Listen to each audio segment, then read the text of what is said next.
할렐루야. 예, 반갑습니다. 반가운데요? 예. 저는 설교를 설교나 강의를 어떻게 하냐면요. 선포와 함께 설득이 이루어져야 된다라고 생각합니다. 그래서 이 설득이 이루어지기 위해서는 이제 아이 컨택해서 눈높이를 일단 맞춰야 되고요. 반응이 있어야 됩니다. 그래서 살아있는 것은 반응하게 돼 있습니다. 할렐루야. 예, 이러면 아멘 하면 반응하잖아요. 근데 거기 왜 계신 거예요? 궁금해서, 그게 궁금해서. 반주자구나. 계속 궁금해서요. 전 궁금한 게 있으면 못 참거든요. 그래서 아마 설교할 때도 사람들이 궁금한 게 있으면 막 질문하고 싶은데 그런 사람이 없으니까 질문 못 하잖아요. 저는 질문해도 됩니다. 반응 없네요. 예, 질문해도 됩니다. 그래서 저는 좋은 반응, 사람들은 이제 책임감이 있어야 돼요. 이 설교자는 이제 회중들을 졸게 하면 됩니까? 안 됩니까? 안 되죠. 그 회중들은 졸면 돼요? 안 돼요? 돼요. 졸아도 돼요. 졸아도 돼요. 하여튼 그건 회중의 책임이 아니에요. 하여튼 설교자에게 책임이 더 있죠. 근데 그 책임감이라는 영어 단어가 responsibility. 이 말은 response, 반응하다라는 단어와 ability, 반응하는 능력, 이게 책임감입니다. 이해되시죠? 반응하는 능력이 있어야 이게 서로가 책임을 다하는 거예요. 그래서 설교자는 진짜 열심히 설교하고 또 회중들은 또 반응하는 것. 저는 그게 좋은 어떤 반응이라고 생각하는데요. 반응에는 좋은 반응과 안 좋은 반응이 있어요. 한번 연습해 보겠습니다. 저 결혼했습니다. 이거 안 좋은 반응이에요. 항상 말하는 사람을 행복하게 해줘야 돼요. 저 결혼했어요. 그 좋은 반응이죠. 예. 총각처럼 보이는데? 이러면 더 좋은 거예요.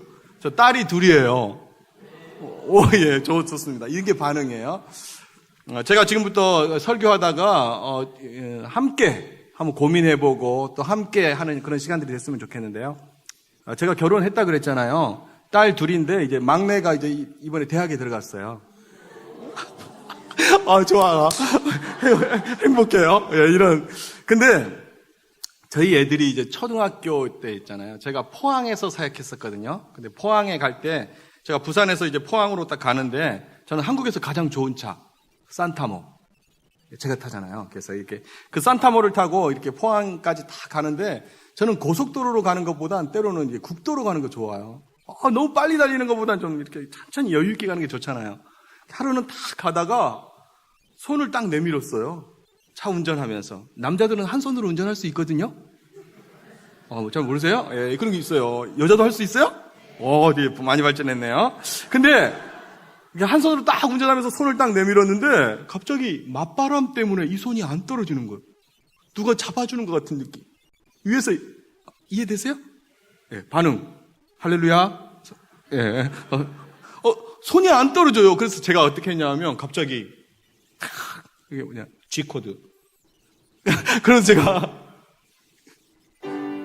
찬양하라 내 영혼아, 찬양하라 내 영혼아, 이 찬양을 딱 불렀어요. 그런데 갑자기 뒤에 앉아있던 두 딸이요, 손을 갑자기 아빠처럼 딱 손을 들더니 같이 찬양하는 거예요. 찬양하라 내 영혼아. 우리 둘째는 손을 딱 떨면서 찬양하는 거예요. 지금 생각해보니까 차가 떨렸나 봐요. 근데 그때는 이게 차가 떨리는 게 아니라 막 둘째가 눈 감고, 둘 다 눈 감고 너무나 열정적으로 이렇게 찬양하니까 너무 감동이 된 거예요. 우리 애들이, 여러분, 목사의 딸이라고 오해하면 안 돼요. 우리 애들이 그런 애들이 아니거든요? 근데 그날 아빠 따라 찬양하라 내 영혼을 부르는데요, 제가 너무 가슴이 뛰는 거예요. 2절 감사하라 내 영혼아 할 때는 완전 열광의 도가니. 3절 송축하라 내 영혼아, 가슴이 터질 것 같아요. 여러분, 지금 상상이 되세요? 아빠 차를 타고 가던 두 딸이 뒤에서 손 들고 같이 찬양하는 그때. 여러분, 이런 기회가 좀처럼 오지 않잖아요. 그 다음 뭐 했으면 좋겠어요? 그 다음 이런 기회 왔는데 그냥 넘어가 버려요? 잘한다 하고 끝나면 되겠어요? 안 되겠어요? 뭐 하면 되겠어요?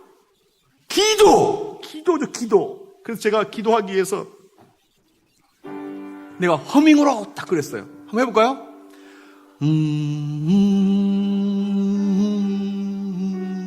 좀 더 크게.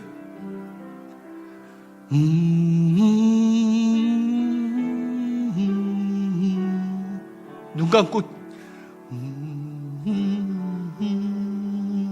이러면서 제가 이 험 딱 끝나고 난 다음에 애들한테 기도하자! 딱 그러면 애들이 주여! 외칠 걸 기대하면서 제가 애들한테 허밍하라 딱 외쳤거든요. 그랬더니 우리 애들이 허밍하라 내 영혼아, 허밍하라 내 영혼아, 내 속에 있는 것들아 다 허밍하라 그러면서 와 이러고 부르는 거예요. 너무나 진지하게. 그 순간 제가 에이 몹쓸 것들, 내가 너희들을 믿었던 게 잘못이지! 그리고 끝나버리면 사역자가 아니잖아요. 근데 그때 하나님께서 저에게 주시는 통찰력, 인사이트이 있었다고요. 그게 뭐냐 하면 이런 얘기를 하시는 거예요. 하나님께서 주석아, 너는 너의 자녀들이 찬양이 뭔지, 감사가 뭔지, 송축이 뭔지 다 알고 있을 거라고 생각하지 않았니? 그런데 오늘 허밍하라를 외치는 너의 자녀들을 보며 너는 무슨 생각을 했니? 그게 하나님께서 저에게 주시는 질문이었습니다. 그때 제가 하나님 앞에 기도했어요. 운전하면서. 하나님, 제가 앞으로 누구를 만나든지 어디서든지 기초가 무엇인지 질문하는 그런 사역자가 되고 싶습니다. 할렐루야. 정말 기초가 무엇인지, 내 안에 있는 것들이 정말 지적인 동의가 아니라 내 삶 속에서 실제가 되고 있는지 돌이켜볼 수 있는 그런 깨우는 사역, 세우는 사역, 그런 사역하고 싶습니다 라는 제목으로요, 제가 교회를 다니면서 어떤 이 전도 특강도 하고 또 이제 설교도 하고 그렇게 하고 있습니다. 제가 고신측 교회를 사랑합니다. 제가 지난주에도 대동제일교회라고, 거기 고신측 맞죠? 잘 모르세요? 네, 대동제일교회라고 거기도 고신측이거든요. 또 다대교회 제가 거기 자주 가고요. 옆에 있는 감천제일교회, 제가 하여튼 하나님께서 요즘 정말 이게 복음의 어떤 그 열정들을 회복시키는 그 교단 중에 저는 첫 번째를 뽑으라고 하면 고신교단입니다. 라고 얘기해야 제가 칭찬 듣겠죠. 근데 하나님께서 그렇게 분명히 사용하실 것입니다. 정말 제5영도교회도 하나님께서 정말 이 4.23만이 아니라 그 4.23 이후에 지속적으로 전도대들이 형성돼서 그 전도대를 통해서 하나님의 놀라운 일들이 일어났으면 좋겠습니다. 그런데 전도는 이 전도대만 하는 게 아니라요, 모든 그리스도인들에게 주어진 하나님의 명령입니다. 저는 오늘 베드로전서 3장 15절 이 말씀은 암울한 시대, 핍박받는 시대, 기독교인이라는 그 사실 자체 때문에 핍박받은 시절에 많은 사람들이 다 흩어졌어요. 예수를 믿는 사람들이. 그래서 베드로전서 1장 1절에서는 본도, 갈라디아, 갑바도기아, 아시아 여러 지역에 흩어진 나그네와 같은 사람들에게 편지하고 있다라고 이 베드로 기자는 이야기하고 있습니다. 왜 흩어졌어요? 핍박 때문에. 이 핍박 때문에 흩어져 있는 이 나그네들 같은 사람들이 자기의 신앙, 예수 그리스도를 고백하는 그 신앙을 버리고 돌아가면 편한 삶을 살 수 있는데, 그런 삶이 아니라 너희들에게 주어진 구원이 무엇이고 너희들에게 있는 소망이 무엇이고 너희들이 어떤 존재인지를 바로 알 때 하나님께서 너희들을 통해서 일하실 것이다. 그래서 너희들이 정체성이 무엇인지를 분명히 알아. 너희들은 예수 그리스도의 핏값으로 산, 그래서 정말 하나님이 맡기신 대제사장의 역할을 하는 하나님의 소유된 백성, 그의 거룩한 백성, 하나님의 대사라는 사실을 분명히 인식시키며 이 어렵고 힘든 시대 가운데 너희 마음에 그리스도를 주로 삼아 거룩하게 하고 너희 속에 있는 소망에 관한 이유를 묻는 자에게는 준비할 것을 항상, 대답할 것을 항상 준비하되 온유와 두려움으로 하고. 그래서 저는 오늘 우리 안에 이런 질문을 들어봐야 합니다. 넌 소망이 뭐냐? 이런 질문을 들어봐야 돼요. 자, 그럼 한번 제가 질문하겠습니다. 살아있어야 되니까요. 자, 넌 소망이 뭐냐? 이런 질문 들어봤다. 못 들어봤다. 할렐루야. 여기 조심해요. 제가 청년 사역하기 때문에 예. 칼 바르트라는 유명한 신학자가 있는데요. 이 신학자가 뭐라고 했냐면 군중 속에는 중립을 지키는 사악한 무리들이 있대요. 진짜요? 자, 다시 한번 질문하겠습니다. 난 이런 질문 들어봤다. 못 들어봤다. 대답 안 하기로 하셨죠? 예. 저는 사실은 불신 가정에서 태어났습니다. 불신 가정에서 태어나서 어렸을 때부터 이제 신앙생활을 하는데요. 핍박을 많이 받았어요. 제가 고향이 제주도거든요. 딱 보니까 남남 북녀가 떠오르지 않으세요? 예, 남쪽엔 남자들이 괜찮잖아요. 그래서 저는 어린 시절부터 사실은 교회를 다니면서 계속 이렇게 교회를 다녔는데 신앙이 있어서 다녔기 그것도 있다고 얘기할 수 있지만 그것보다도 이제 중고등학교 때는 자매들이 좋아서 다녔고 하여튼 그렇게 이제 신앙생활을 했습니다. 그런데 제가 집에서 큰아들이니까 핍박이 좀 있었어요. 왜냐하면 저희 집이 골목 끝집이었는데 옆집도 강씨였고요. 그 옆집의 앞집도 강씨였고 그 앞집의 옆집도 강씨였고 골목이 처음 시작되는 집도 강씨였어요. 그래서 저희들은 그 강씨 해서 저희 중조 할아버지 때 그 씨족을 이루어 살았던 그런 동네인데 저희 동네에서 그 며느리 모임 이렇게 하면요. 며느리만 50명이 모입니다.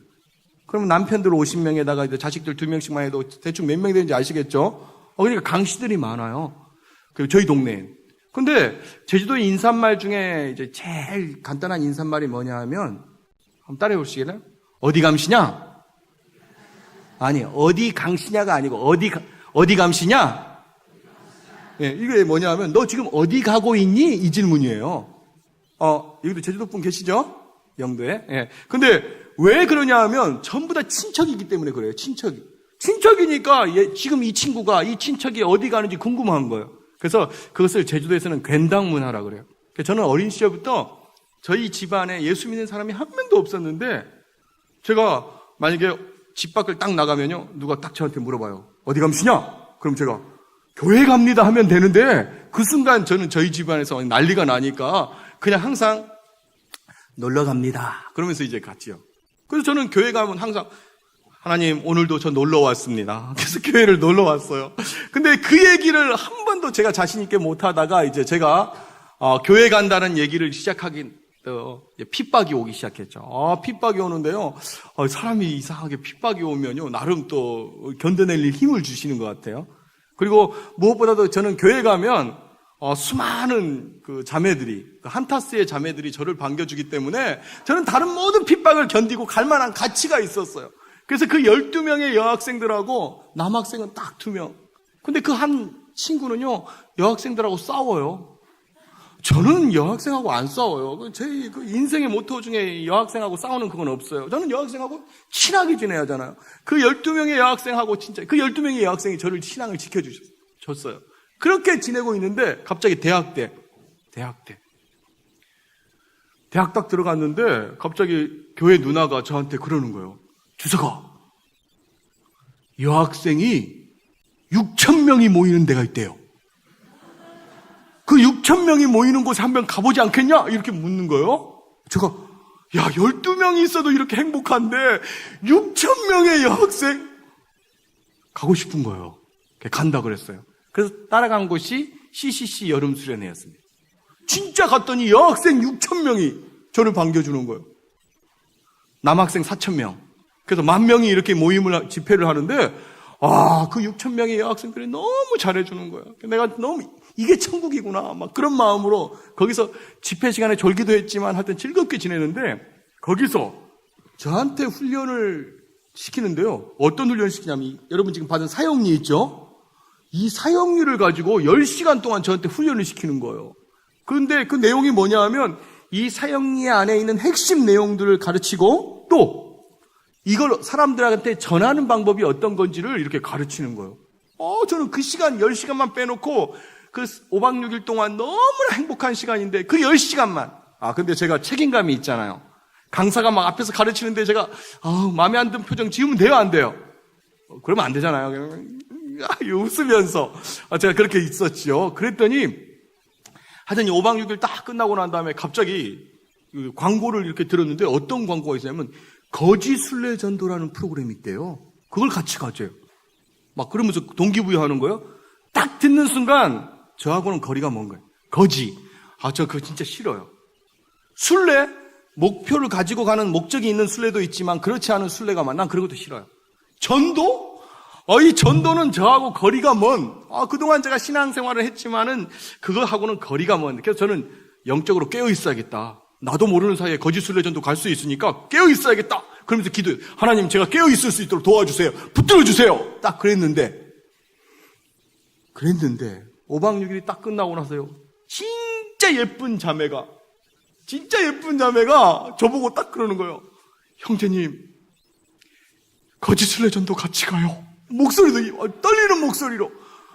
근데 그 순간 갑자기 제가 그게 어떻게 통역이 돼서 들렸냐면요. 그 자매 눈하고 그 목소리만 딱 듣는데 이렇게, 형제님, 전 연약한 자매예요.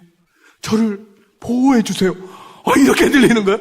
진짜 그렇게 들리는 거예요. 그래서 저도 모르게 지금 나도 그 자매 눈을 보다가 갈게요. 이렇게 해서. 그래서 왜 거짓 순례전도냐 했더니 돈 하나도 갖지 않고 돈이 있는 걸 전부 다 거지 대장한테 다 내요.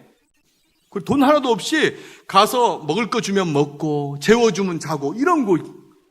그리고 가서 무조건 다른 것 하는 거 없이 그냥 2박 3일 동안 전도만 하는 그런 프로그램인 거예요. 저는 진짜 깨어 있어야 되는데 후회도 했지만 이미 가겠다고 했으니까 또 약속은 지키잖아요, 제가.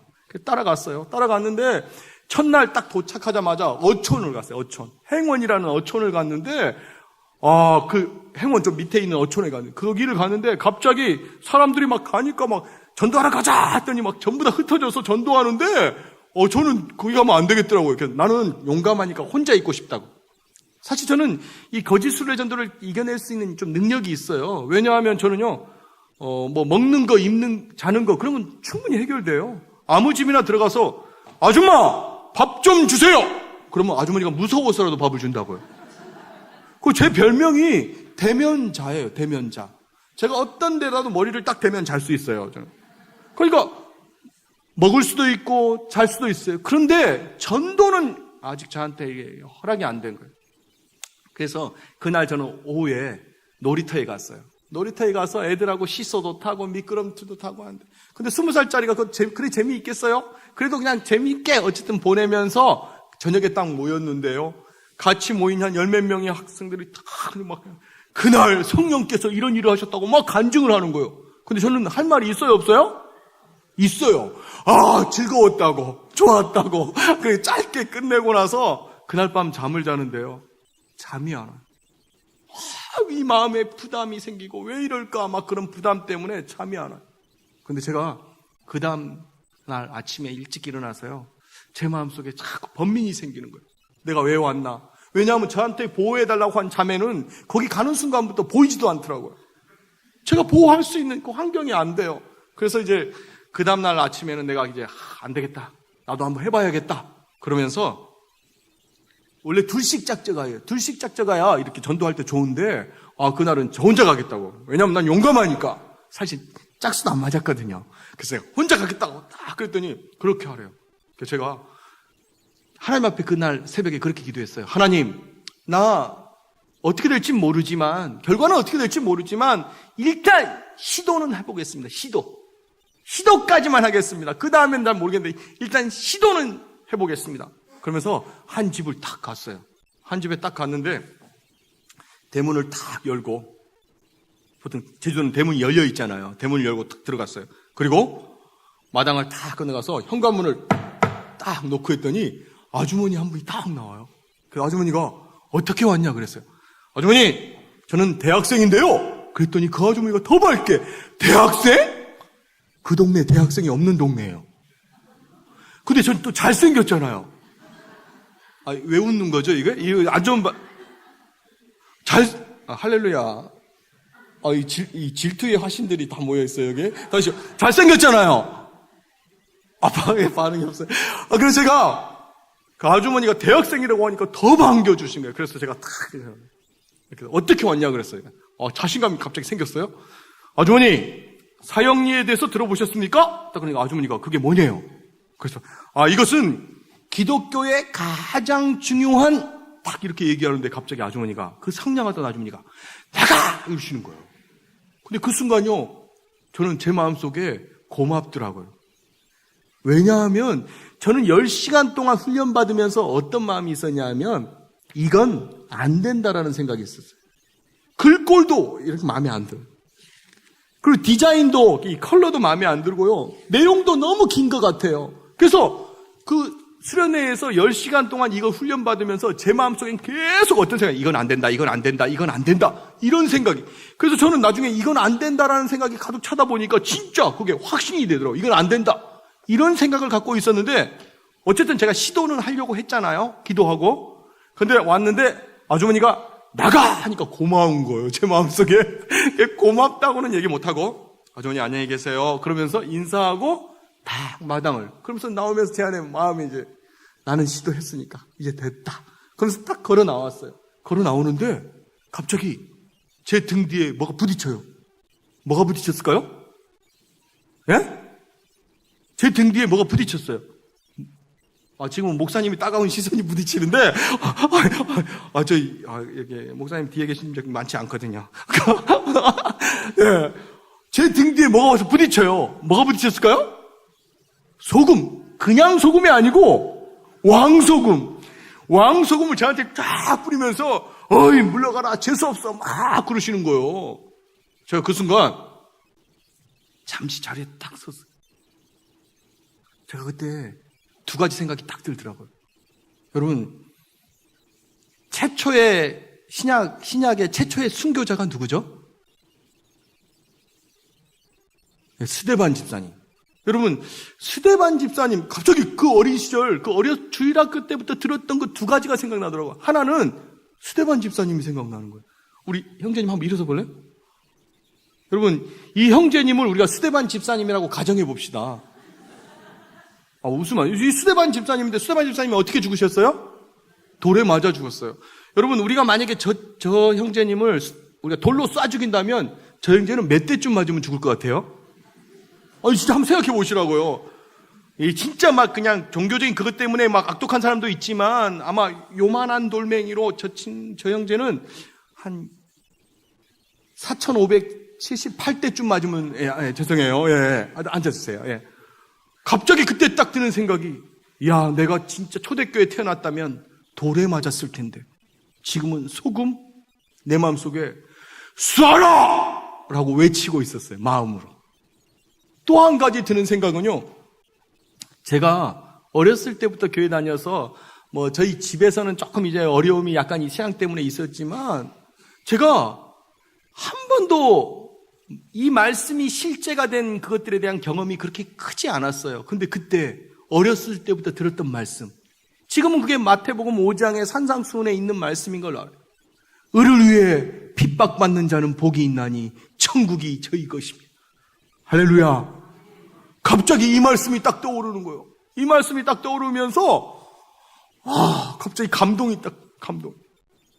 그래서 갑자기 제가 그 순간요, 하나님 앞에 그런 게, 하나님이 원하신다면 제가 하나님을 위해 제 젊음을 드릴 수 있을지 없을지는 모르지만 지금 하여튼 마음이 짠해요. 하여튼 제가 그 기도하면서 나왔어요. 제가 그 수련회 갔다 온 그날부터 제 인생이 변화됐을까요? 안 됐을까요? 변화됐을까요? 안 됐을까요? 됐어요! 3일 동안. 그때 은혜 받고 3일 동안은 진짜 정말 제가 천국 백성 같게 그렇게 사는 거예요. 근데 4일째가 되면서 갑자기 무너지는 제 모습을 본 거예요. 그 수련회에서 받은 은혜가 갑자기 다 삭감되고 갑자기 그냥 평상시로 돌아가는 제 모습을 보게 됐습니다. 그때 제가 왜 이럴까? 그러면서 제가 그 수련회 때 받았던 이런 교재에 그 10시간짜리 강의를 딱 꺼내서 읽는데요, 그 중에 딱 들어온 게 하나가 있는데 성령 충만이라는 단어였어요. 기독교인은 성령님과 함께하는 삶을 살아야 승리할 수 있습니다. 그래서 날마다 매주마다 목사님이 주 예수 그리스도의 은혜와 하나님의 사랑과 성령님의 교통, 감동, 감화하시며 함께하시며 인도하시는 그 역사, 그래서 성령님이 순간순간마다 그 사람을 주장하는 삶, 바로 그게 성령 충만입니다. 충만의 다른 말은 지배를 받는다는 뜻이에요. 지금 내가 무엇의 지배를 받고 있는가? 만약에 내가 지금 돈의 지배를 받고 있으면 이 사람은 돈 충만한 사람. 이 사람이 만약에 자식의 지배를 받고 있으면 자식 충만한 사람.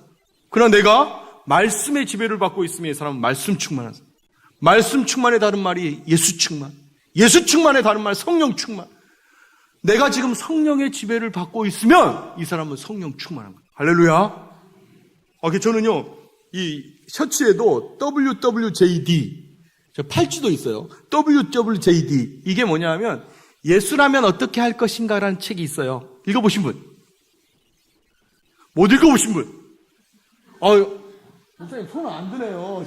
다시. 나 오늘 손 안 들면 나 진짜 안 끝나요. 다시요. 읽어보신 분? 왜 몇 분 읽으세요? 안 읽어보신 분? 꼭 읽어보세요, 나중에. 이 예수라면 어떻게 할 것인가라는 소설이 있어요. 그 소설이면서도 아주 기독교 베스트셀러예요. 한 교회에 와서 어떤 노동자가 예수라면 어떻게 할 것인가 외치고 죽어요. 그리고 나서 교인들 안에, 목사님과 교인들 안에서 정말 예수라면 어떻게 할 것인가, 이게 캠페인처럼 이렇게 일어나는 거예요. 물론 소설이었지만 이걸 바탕으로 해서 미국에서는 캠페인이 있어요. WWJD, What would Jesus do? 해서 예수라면 어떻게 할 것인가, 예수라면 무엇을 할 것인가, 이 질문을 던지면서 살아가는. 그래서 예를 들면 이런 거죠. 제가 이렇게 운전하다가 두 바퀴 반 딱 돌리면 유턴할 수 있잖아요. 모르세요? 두 바퀴 반 돌리면 유턴할 수 있잖아요. 근데 그 순간 제가 예수라면 어떻게 할 것인가? 더 가. 그럼 제가 300m 더 가서 유턴하는 거예요. 우리 여경이 확 쥐어받고 싶을 때는 예수라면 어떻게 할 것인가? 사랑해. 내가 어떤 환경, 어떤 상황, 어떤 놓여 있을 때, 그때마다 예수님이라면 어떻게 할 것인가 질문하고 그 질문의 대답대로 움직이는 것, 저는 그게 성령 충만이라고 믿습니다. 제가 그날요, 딱 책을 보다 보니까 성령 충만이라는 단어가 딱, 이 성령 충만이라는 단어를 보는 순간 제 가슴이 뛰기 시작했어요. 그리고 난 다음에 그 다음부터는 제가요, 아침에 눈을 딱 뜨면 제 스스로 질문하는 거예요. 강주석, 성령 충만한가? 아멘! 여러분 표정이 왜 그래요? 못 믿겠다는, 진짜 성령 충만. 아버지가 넌 소망이 뭐냐? 이렇게 딱 질문할 때 제가 욱 할 수도 있지만 이렇게 해서 강주석, 성령 충만한가? 아멘! 학교 갈 때도 성령 충만한가? 아멘! 전 저희 집에서 딱 버스를 타면요, 버스 제일 좋아하는 좌석이 뒤에 5명 앉는 데 있지요. 전 거기 좋아요. 전 개인적으로 앉는 거 별로 안 좋아요. 뒤에 5명 앉는데 가운데 거기 딱 앉아 있으면 이렇게 이상하게 저는 좀 그런 기질이 좀 있는 것 같아요. 그럼 옆에 이제 사람들 딱 와서 앉는 그 자리 제일 좋아하거든요. 그날도 학교 가는 길에 강수석 성령 충만한가? 제가 마음속으로 질문했는데 제가 아멘! 근데 갑자기 그날 제가 그 질문을 딱 던지고 난 다음에 갑자기 성령께서 제 마음속에 이런 생각을 주시는 거예요. 주석아, 나도 네가 성령 충만한 거 안다. 그런데 네가 성령 충만하다면 내가 지금 너에게 무엇을 하길 원한다고 생각하니? 라는 질문을 갑자기 제 머릿속에 싹 스쳐가는 거예요. 근데 내가 성령 충만하다면 성령님 뭘 원하실까? 그러면서 제가 지금 어디에 앉아 있어요? 가운데 앉아 있잖아요. 옆에 사람을 딱 보니까 갑자기 전도? 이런 불길한 생각이 제 머릿속에 확 스쳐가는 거예요. 근데 내가 영적으로 화한 것 같다. 그래서 기도하면서 가야겠다 하면서 눈을 감고 기도하는데요, 기도가 안 돼요. 성경책을 딱 꺼내서 성경을 읽고 가는데요, 검은 건 글씨고 흰 건 종이에요. 말씀이 저한테 말씀으로 다가오지가 않아요. 자꾸 전도. 저는 80년대 학번인데 저희 학교 다닐 때는요, 사람들이 무조건 차만 타면 졸았던 것 같아요. 공부도 그렇게 열심히 안 했는데 졸았던 거. 차만 타면 사람들이 다 졸고 막 이렇게 막 그랬잖아요. 지금처럼 막 스마트폰하고 그런 세상이 아니었으니까요. 그날 제가 너무 괴로우니까 저도 안주머니에 사형리를 항상 갖고 다녔는데, 사형리를 딱 꺼내서 이렇게 이걸 사람들한테 읽어줘 볼까 해서 안주머니에서 살짝 꺼내려고 하는데, 앞에 이렇게 눈 풀려서 이렇게 밖을 보고 있던 사람이 갑자기 제가 안에서 뭘 꺼내려고 하니까 갑자기 눈이 반짝 하면서 저하고 마주친 거예요. 그 순간 이 사형리를 꺼낼 수가 없어요. 도저히. 그런데 나중에 계속 전도. 그래서 제가 나중에는요, 입에서 에라 모르겠다, 진짜 에라 모르겠다 그 소리 하면서 옆 사람한테 사형리에 대해서 들어보셨습니까? 그러면서 읽어주기 시작했어요. 자연계의 자연법칙이 있듯이 하나님과 사람 사이에도 영적인 원리가 있습니다. 하나님은 당신을 사랑하시며 당신을 위한 놀라운 계획을 가지고 계십니다. 원래 당신 대신에 그 사람 이름 넣어야 되거든요. 근데 그 사람 이름 물어볼 게 어딨어요. 지금 막 사람들이, 근데 시작하고 나니까요, 그렇게 후회가 몰려오는 거예요. 막 사람들이 전부 다 저만 보는 거예요. 뒤에 있는 사람들이 전부 다 저를 보고 있는데, 시작은 했는데 괜히 했다 막 이러면서 계속 읽어주는데, 하나님의 사랑, 하나님이 세상을 이처럼 사랑하사 독생자를 주셨으니 이는 그를 믿는 자마다 멸망치 않고 영생을 얻게 하려 하심이라. 하나님의 계획, 예수 그리스도께서 말씀하시기를, 그러면 쫙 1원리, 2원리, 사람은 죄에 빠져 하나님으로 떠나 있습니다. 3원리, 예수 그리스도만이 사람의 죄를 해결할 수 있는 하나님의 유일한 길입니다. 그러면서 쭉 읽어줬어요. 계속 읽어주는데, 그는 우리를 대신하여 죽으셨습니다. 우리가 아직 죄인 되었을 때, 딱 그랬는데 갑자기 이 친구가 딱 이러는 거예요. 형제님, 저는 그때만큼 형제님이 기분 나빴던 적이 없어요. 이 친구 어떤 사람이에요? 제가 지금 그때 두 가지가 기분 나쁜 거예요. 저 지금 어디에 앉아 있어요? 그러니까 처음부터 형제님 했으면 제가 이쪽 사람한테 읽어주면 되잖아요. 근데 처음에는 가만히 있다가 이 3월리까지 오는데, 두 번째 기분 나쁜 건 3월리까지 오는데 한 2분 정도 걸렸다고요. 그 2분 정도 시간을 왜 그럼 끝까지 다 듣지? 왜 여기서 중간에 형제님이냐 이거죠. 그래서 내가, 근데 그런 얘기 다 할 수 없고 제가 물어봤어요. 교회 다니냐고 했더니 교회 다니는데. 그러냐고. 그러면서 근데 갑자기 사람들이 저를 막 보는 시선이 너무 따가운데 갑자기 고개 숙이고 기도를 하는데 기도가 안 돼요. 진짜 그때 주여 이 차가 빨리 도착하게 해주십시오. 그 차가 나중에 딱 도착했어요. 도착한데 가방 딱 끼고요 막 달려갔어요. 창피해서. 가면서 제가 기도했어요. 하나님 앞에. 하나님, 저 차에 있는 사람들 망각의 병에 걸리게 도와주십시오. 근데 갑자기 그리스도인의 어느 능력이 있잖아요. 우리 기도는 능력이 있잖아요.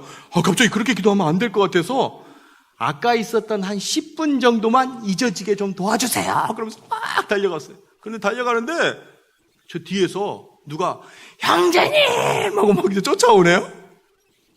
형제님! 뒤를 딱 봤더니 제가 전도 시도했던 그 친구가 막 형제님! 하면 쫓아오는 거예요. 그래서 제가 서 있어서 딱 기다렸어요. 그랬더니 그 친구가 와서 딱 이런, 형제님, 제가 20여 년 신앙생활을 하면서 형제님처럼 담대하게 복음을 전하는 사람 처음 봤대요.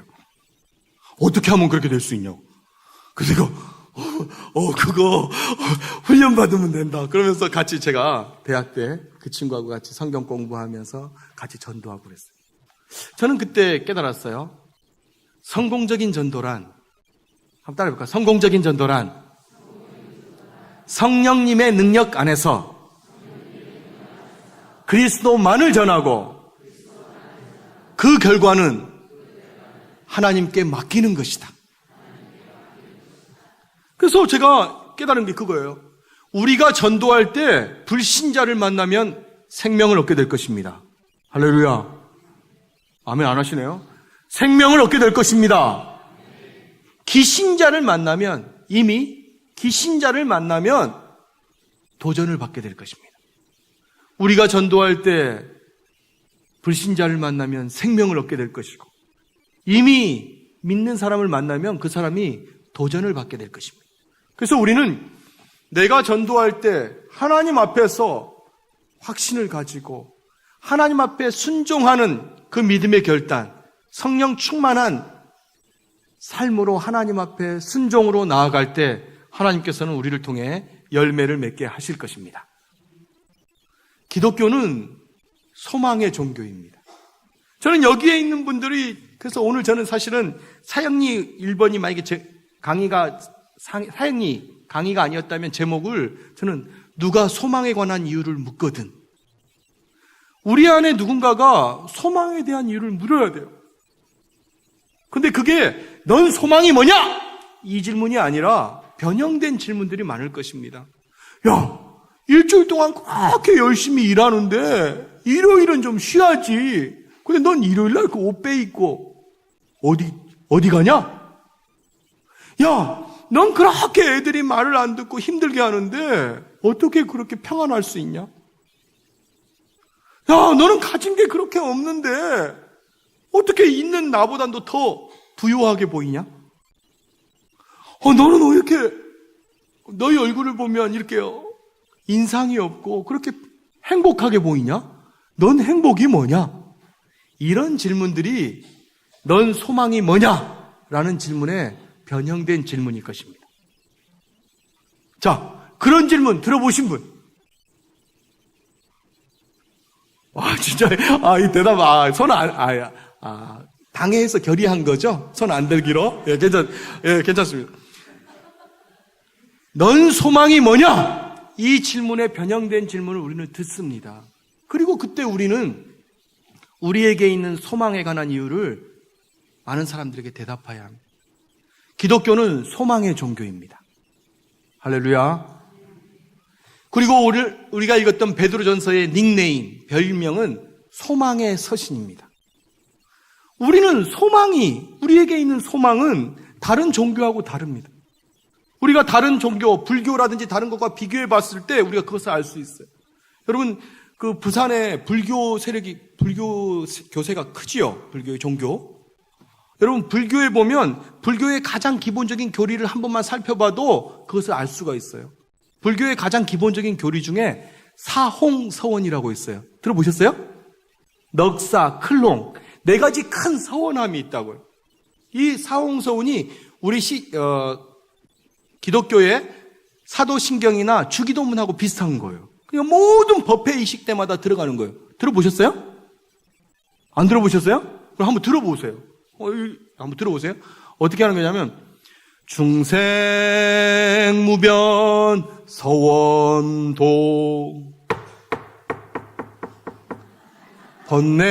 번뇌무진 서원단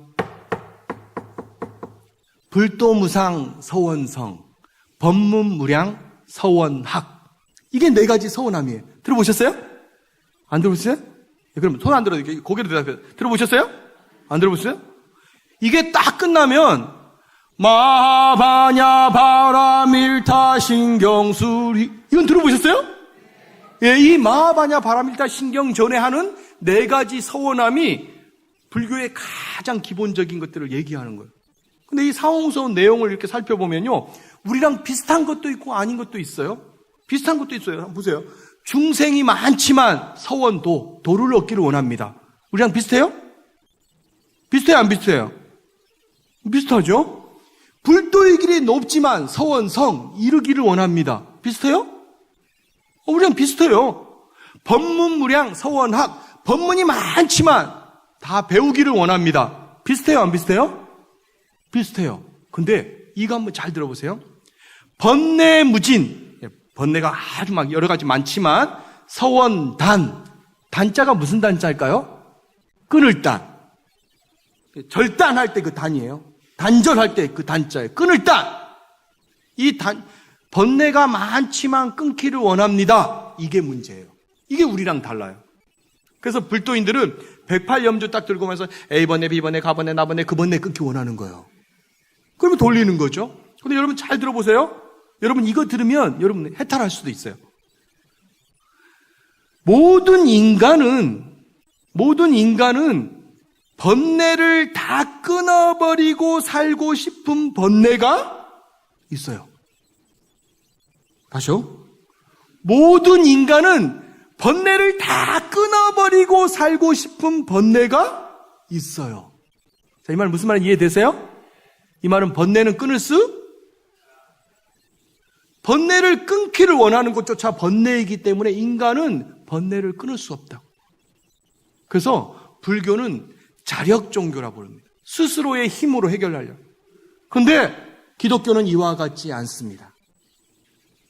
에베소서 2장 8, 9절은 그렇게 이야기하고 있습니다.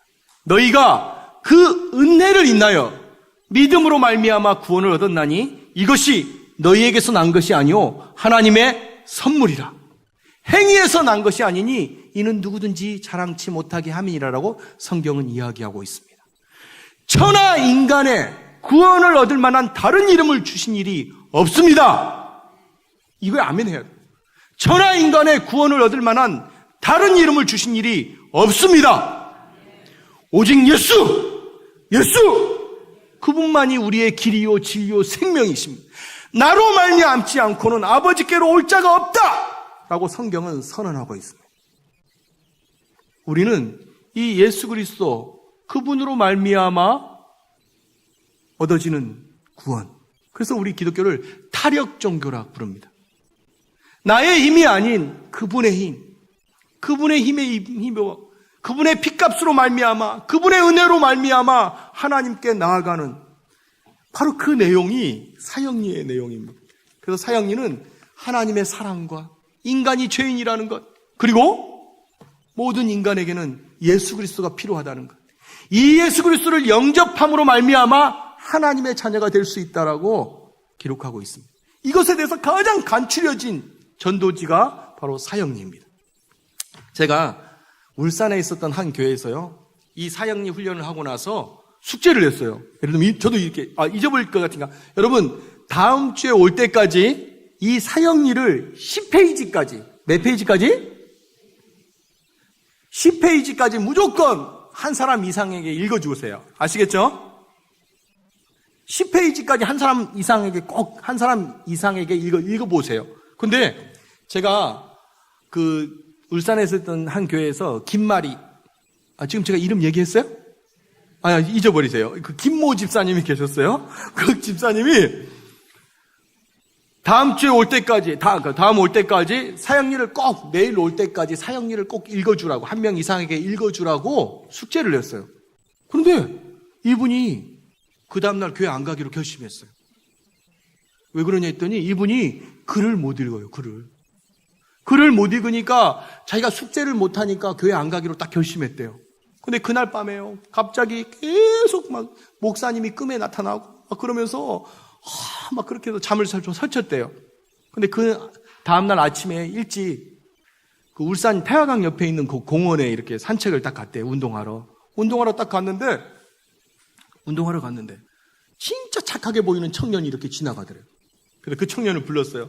청년, 딱 부르니까 그 청년이 왔어요. 그 청년한테 딱 그런 거예요. 나 까막써요. 내가 글을 못 읽는데 우리 교회에서 쏘미 했대요. 세미나. 근데 그거 모르고 쏘미 했는데 그 쏘미에서 사람들한테 이걸 한 사람한테 읽어주고 나서 그 반응을 조사해 오라고 그랬는데 내가 글을 못 읽어서 이걸 읽지 못한다고. 혹시 나 대신 이걸 읽어줄 수 있냐고. 그랬더니요, 그 청년이 딱 듣더니 안 된 거예요. 여러분 한번 이거 한번 펴보실래요? 사형리? 자, 사형리 한번 그 페이지 한번 읽어볼까요? 시작! 사형리에 대해서 들어보셨습니까? 이 질문에 모든 사람은 예 혹은 아니요 그럴 거예요. 자, 그 다음 또 한번 펴보세요. 자, 그 다음 읽어보세요. 시작!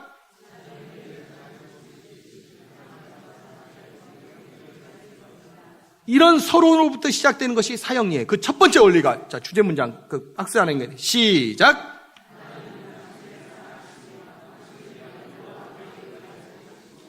이것이 1원리 주제 문장이에요. 하나님의 사랑. 그 하나님의 사랑에 대해서 성경 구절들이 지금 뒷받침해주고 있어요. 그런데 많은 사람들이 이런 풍성한 삶을 누리지 못하고 있어요. 그 이유는, 그러면서 마지막 전환 구절을 통해서 2원리로 넘어갑니다. 2원리 한번 해보세요. 자, 2원리 한번 읽어볼까요? 시작!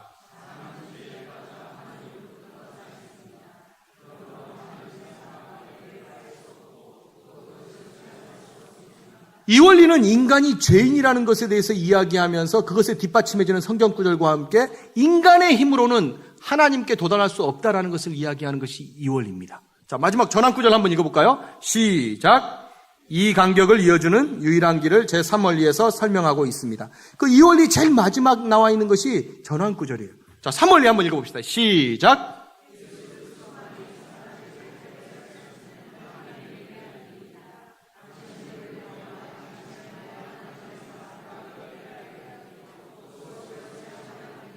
삼원리는 예수 그리스도에 대해서 이야기하고 있어요. 그래서 그 예수 그리스도가 필요하고 그분이 우리를 위해 죽으셨고 부활하셨다는 것을 이야기하는 것이 삼원리고, 하나님과 인간 사이에 죄로 인해 갈 수 없었던 그 간격을 십자가로 메꾸셨다라고 이야기하는, 십자가가 다리가 되었다고 이야기하는 것이 삼원리입니다. 그러면서 이 삼원리는 세 가지 원리를 아는 것만은 충분하지 않다고, 그러면서 사원리로 인도합니다. 자, 사원리 한번 읽어볼까요? 시작!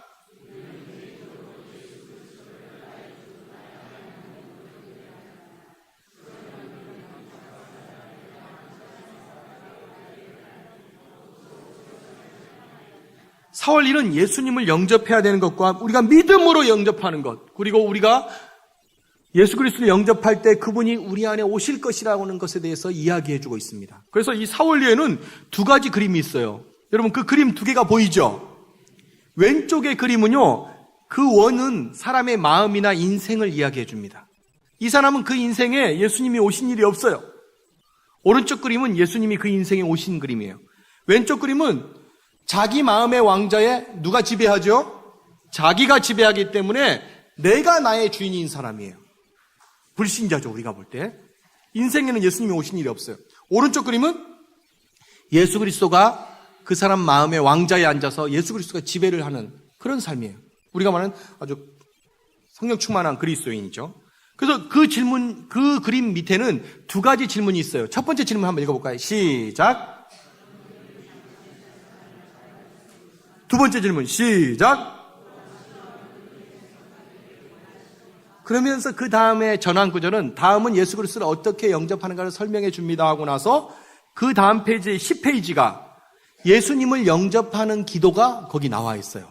근데 제가 이 훈련 세미나를 할 때 그 집사님이요, 눈으로 읽지는 못하지만 강사가 이렇게 얘기해 주니까 요건 기억한 거예요. 이게 하나님의 사랑과 인간이 죄인이라는 것, 예수 그리스도가 필요하고, 그 그림에 이렇게 보니까 반듯한 그림은 예수님 모신 그림이고, 그림으로 보니까 또 이 그림은 예수님을 아직 못 모신 그림이다 하고 그 밑에 질문이 있다라는 그 정도는 이렇게 안 거예요. 근데 청년한테 읽어주라고 하니까 청년이 딱 그러더래요. 사형리에 대해서 들어보셨습니까? 그러면서 집사님이 딱 보더래요. 그 집사님이 갑자기 너무 당황해서 들어봤어? 이랬더니 안 들어봤대요. 계속 읽으라고. 자연계의 자연법칙이 있듯이 하나님과 사람 사이에도 영적인 원리가 있으면 쭉 읽었어요. 1원리, 2원리, 3원리, 4원리까지 그 있는 다 읽었어요. 그러고 나서 질문이 딱 나왔어요. 어느 그림이 당신의 삶을 잘 나타내고 있습니까? 갑자기 질문이 나오니까 청년이 집사님을 딱 봤대요. 그 집사님이 갑자기 어느 쪽인데? 이렇게 물어봤대요. 근데 이 청년이 갑자기 왼쪽 딱 가르치더래요. 그 자기는 잘 모르겠으니까 계속 읽으라고. 또 당신은 어느 그림에 속하게 되기를 원하십니까? 또 질문 나오니까 또 집사님 보니까 집사님이 어느 쪽인데? 그랬더니 이 청년이 오른쪽 그러더래요. 계속 읽으라고. 다음은 예수 그리스도 어떻게 영접하는가 설명해 줍니다. 주 예수님, 나는 주님을 믿고 싶습니다. 십자가에서 죽으심으로 내 죄값을 담당하시니 감사합니다. 지금 나는 내 마음의 문을 열고 예수님을 나의 구주, 나의 하나님으로 영접합니다. 나의 죄를 용서하시고 영생을 주심을 감사합니다. 나를 다스려 주시고 나를 주님이 원하시는 사람으로 만들어 주옵소서. 예수님의 이름으로 기도합니다. 아멘. 청년이 죄송합니다.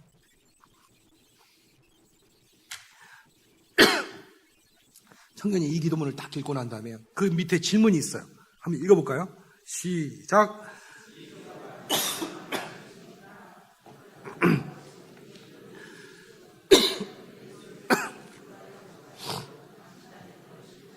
예.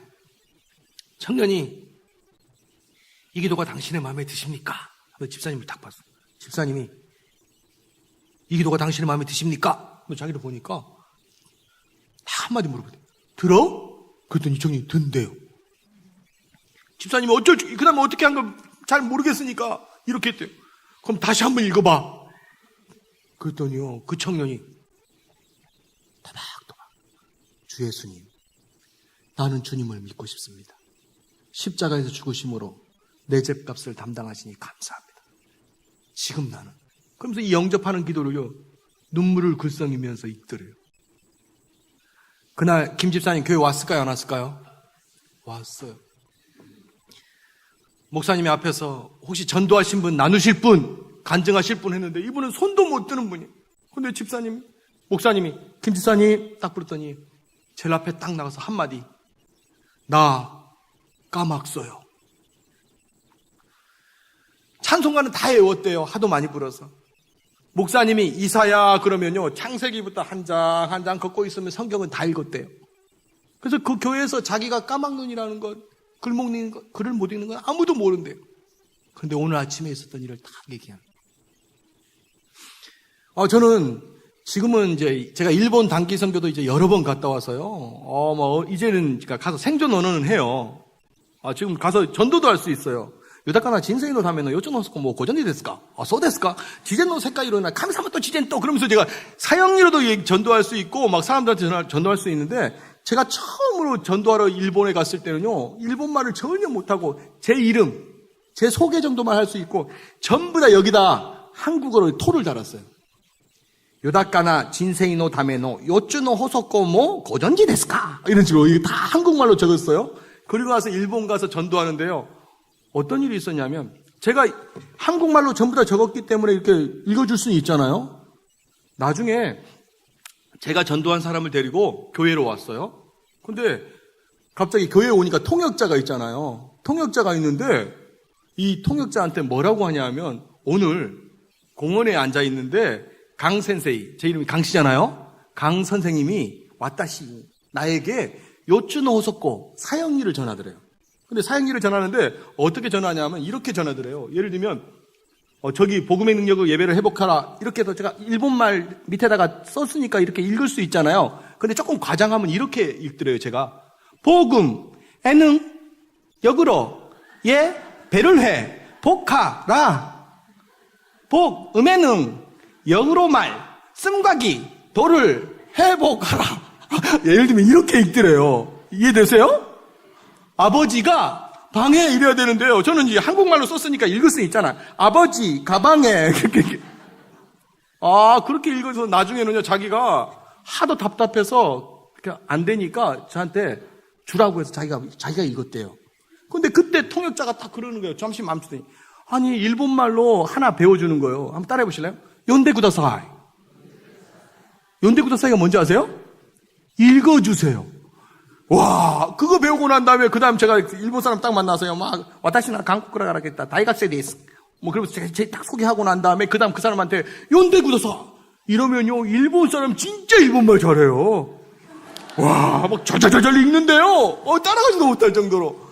제가 연대구다사이 배우기 전에, 그랬는데, 그리고 나서, 제가 그때 이제 간단한 인사말 정도는 배웠으니까 제가 이랬어요.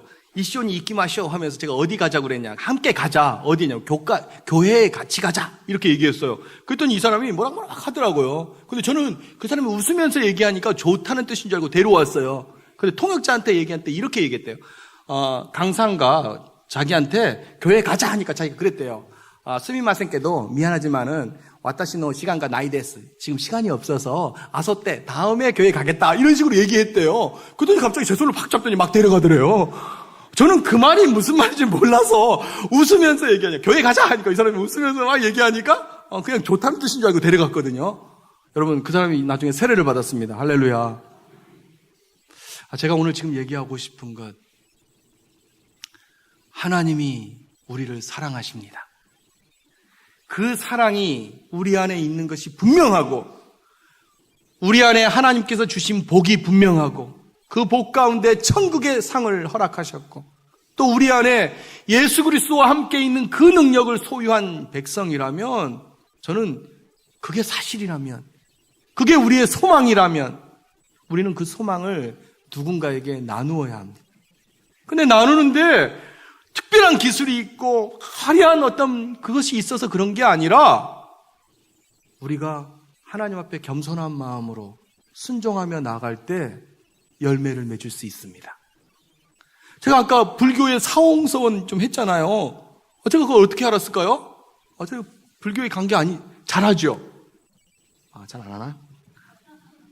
제가 그 새벽을 깨우리로다라는 신앙서적에 그 내용이 있어요. 제가 그거 읽고 나서 애웠어요. 그 신앙서적의 내용을 읽고 제가 불교 신자를 딱 만나잖아요. 10명의 불교 신자 만나면요 8명이 그걸 몰라요. 한 명도 어렴풋이 알아요. 그럼 제가 다 풀어줘요. 그러면 저한테 설법이 훌륭하시다고. 어디서 오셨냐고 이렇게 저한테 물어봐요. 저는 지금 우리도 우리 안에 하나님께서 우리를 준비시키실 때 내가 순종하는 그 결단, 그 믿음의 결단, 그 믿음의 첫걸음을 내디뎠을 때 하나님께서 우리를 통해 일하십니다. 그래서 오늘 저희가 이 오후 예배 시간에는 사형리를 어떻게 읽어줘야 되느냐 그게 아니라 아까 문맹자, 그 김 집사님이 전도했던 것처럼 어쩌면 제가 그냥 순종하는 마음으로 누군가에게 읽어줬던 것처럼 다음 주에 올 때까지 한번 10페이지까지 읽어줘 보세요. 그 밑에 있는 질문을 생각해 보세요. 어느 그림이 당신의 삶을 잘 나타내고 있습니까? 이 질문은 쉬운 말로 하면 당신 믿소 안 믿소예요. 또 당신은 어느 그림에 속하게 되기를 원하십니까? 이 말은 우리 입장에서 볼 때는 믿고 싶소? 이 질문이죠. 이 질문 앞에 반응하는 사람들, 내가 읽어주지 못하면 그 사람한테 읽어달라고 부탁하십시오. 하나님은 반드시 우리를 통해 일하실 것입니다. 한번 따라해 볼까요? 성공적인 전도란 성령님의 능력 안에서 그리스도만을 전하고 그 결과는 하나님께 맡기는 것이다. 한번 이거 외우고 마치겠어요? 여러분이 한번 저한테 운을 한번 띄워보실래요? 한음씩.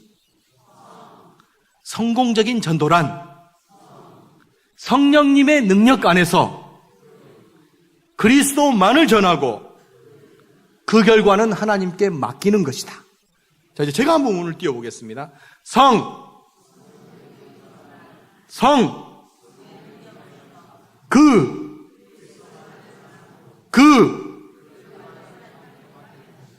대단하셔요.